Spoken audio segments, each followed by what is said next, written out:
Rolling. Ladies and gentlemen, as I'm coming to in the shot in front of you, a wonderful lady by name Karen, who wrote those two interesting books, Sport Lesson Learns, as you can see, and Lex Plus Workout. And let's find out, who are you? What do you do? Well, my name is Karen Goller. I'm an actor, an author, and a sports performance coach. I actually have more than 20 books, and most of them are fitness and gymnastics. How people can start in fitness? Let's say someone like me, I'm kind of lazy. With having all the membership and stuff, I still find difficult time to find time for the fitness. Well, a lot of people think that they have to block off an hour or 2 hours of time just to do a workout, but the reality is my personal workouts are only about 10 minutes each, and I only do 3 or 4 of them a week. So that little time? That little time. I mean, I did spend a lifetime working out, but that's what I do right now. Mm-hmm. So if someone who is new to fitness and they don't love fitness wants to start... I've been in sports for all my life. After I had family, kids, and work and all that stuff, I no longer kind of go into that routine. But I've been doing fitness for a while. So I would suggest finding someone that you can do it with, or doing quick workouts at home. How can you find someone? Because if I want to do it with my wife, but if I'm going in the fitness gym, probably she's the one who is watching the kids at that time. So my fitness time is basically when my son is on the playground. Okay. So other moms get to see me doing exercise on the playground. Or I do my fitness in the subway when I take a train to work, so it's confined fitness routine. Wow. Or when I'm driving a car, so I have sometimes stuck in traffic for hours, even half an hour to work or back. So I'm doing whatever exercise I can do in the car. Wow. So it's mostly about confined fitness spaces. That's good. You can do a lot in a playground. You can use the swings, the benches, the slides. Mm-hmm. You can use just, the grass for some, body weight exercises. There's so much you can do in a playground, and you can get a lot done in a very short amount of time if you don't rest a lot in between exercises. Mm-hmm. I find that my motivational, personally, as you can see, I'm a YouTuber, so I film a lot. So when I do a live performance and I put it my phone and put it live for my friends to see, it helps me to do, instead of 10 push-ups, I can do 20 push-ups. So it's because I see these hundreds of people watching me doing it, it's kind of, I'm embarrassed in front of them not to do the numbers. So it's kind of makes me do better. On the other side, usually playgrounds have a lot of mothers with the kids. So there are a few fathers like me, but a lot of girls there. So in front of fit ladies, it's really difficult not to do my exercise. So it's kind of also motivational piece. So when we do our fitness routines for the really wealthy guys, like trust fund babies and guys with substantial assets, we invite a lot of models, really beautiful ones, and when they sit and watch these guys, they are kind of very much embarrassed not to do what we tell them in front of them, so they do their best because they have such a judgmentship upon them. Wow, that's a brilliant idea. Well, it works for those guys. It's kind of a reward, kind of possibility. So if they look good and they lose some weight, maybe they can get a chance to date or marry one of those girls. So that's also kind of motivation. And being in front of the camera, being on a set, live in front of so many people, all their friends can see them. That makes them really do their best. Otherwise, those people who are so much self-centric and narcissistic, it's really difficult to get them in a gym. True. I'll talk about myself. Right, but you don't have to be in a gym, like you said. The playground, the subway, your car. Yep. If you carry around a small fitness band, you can get a lot done in a very small amount of space as well. Almost anything that you can do with hand weights, you can do with a fitness band. Let's go back to your books. Sure.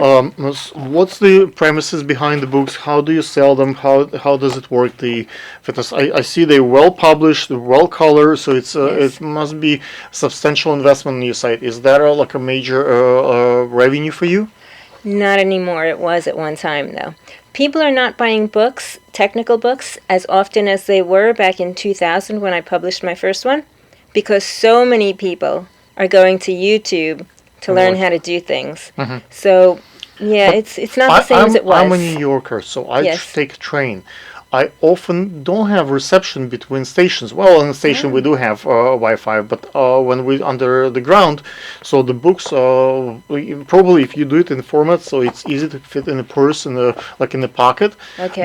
That would be so much more market for you. This size is kind of difficult to carry in the bag, but if it's like a pocket, something that can slide in, it's so much easier for the commuters to use and read. That makes Because sense. the eyes are tired of looking at that screen, and I see so many people at the subway look at their phone and playing games, and I think books will have a nice comeback.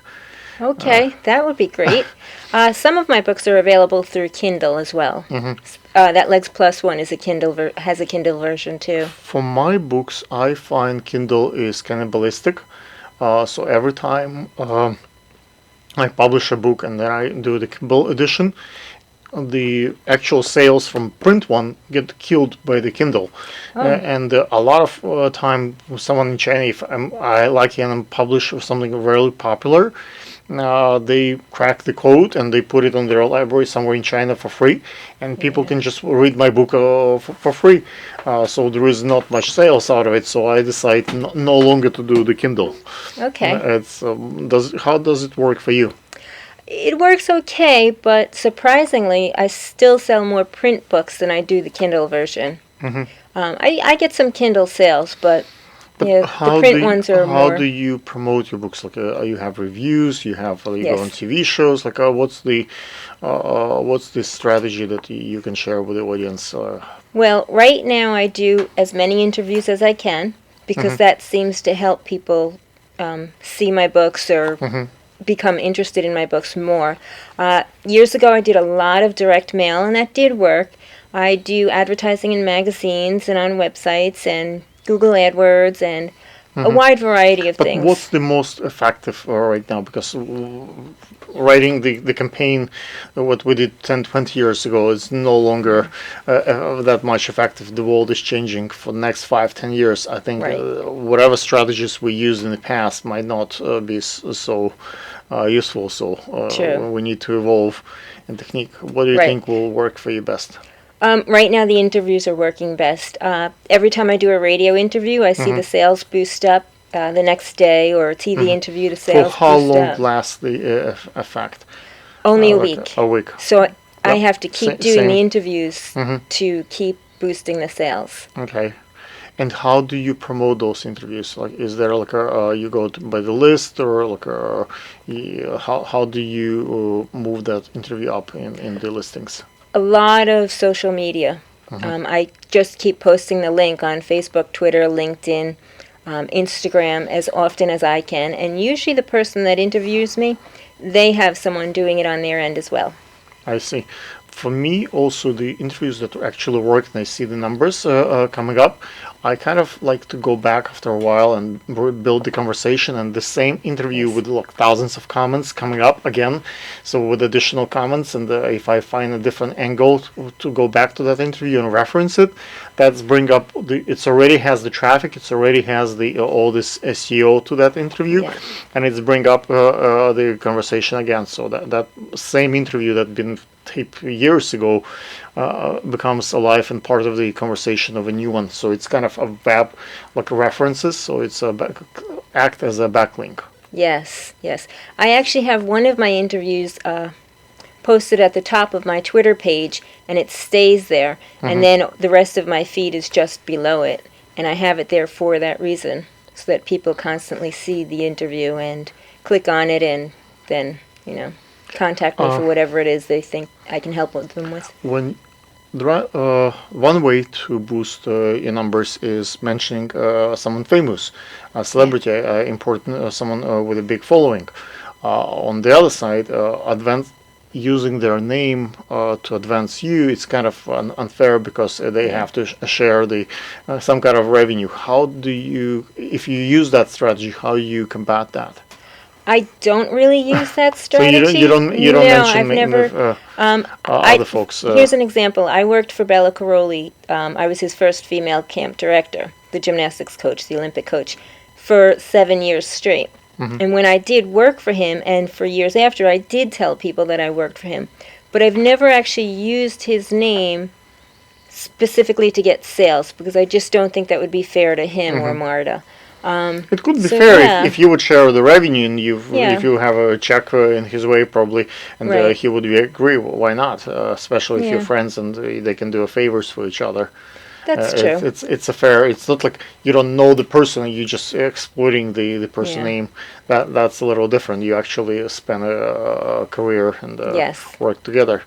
Ladies and gentlemen, if you have questions for Karen, hopefully you'll decide to come back okay, to my fitness channel. What would be the best way to reach out to you? Do you have like Instagram or Facebook? What's the best way? To yes, your website? yes, I have all of those. Tell me. Just type my name into Google, Instagram, Facebook, LinkedIn, or go to KarenGoller.com. It's KarenGoller.com. Thank you. Cut.